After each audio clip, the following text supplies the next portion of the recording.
प्रवाह न्यूज, प्रतिबिंब जनसामान्यांचे। सबस्क्राइब करा, बेल आयकॉनवर क्लिक। नमस्कार।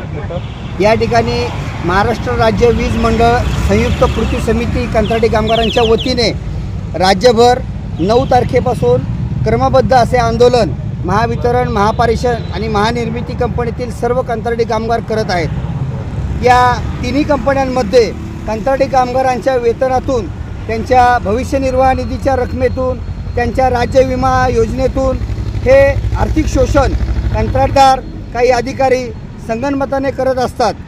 हे मागील 10 ते 15 वर्ष चालू असल्यामुळे आता ही कंत्राटी कामगार पद्धत बंद करून पुन्हा वीज मंडळात चालू असलेली रोजंदारी कामगार पद्धत सुरू करून कंत्राटदार विरहित वयाच्या 60 वर्षापर्यंत शाश्वत रोजगार या शासनाने या कंत्राटी कामगारांना द्यावा, त्यांच्या अनुभवाचा त्या ठिकाणी विचार करावा आणि या कंत्राटी कामगारांना शासन सेवेमध्ये सामावून घ्यावं, या मागणीसाठी संयुक्त कृती समितीमध्ये टोटल 29 संघटना सहभागी झालेल्या आहेत।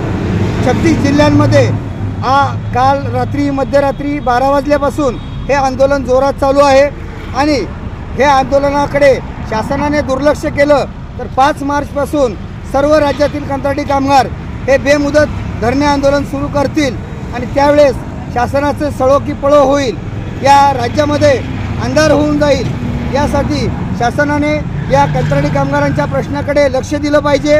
ही संयुक्त कृती समितीची या ठिकाणी मागणी आहे। या मागणीला राज्याचे ऊर्जा मंत्री देवेंद्रजी फडणवीस साहेब यांनी तातडीने चर्चा करून हे प्रश्न सोडवावेत, अशी या ठिकाणी संयुक्त कृती समितीच्या वतीने आम्ही मागणी करत आहोत। धन्यवाद।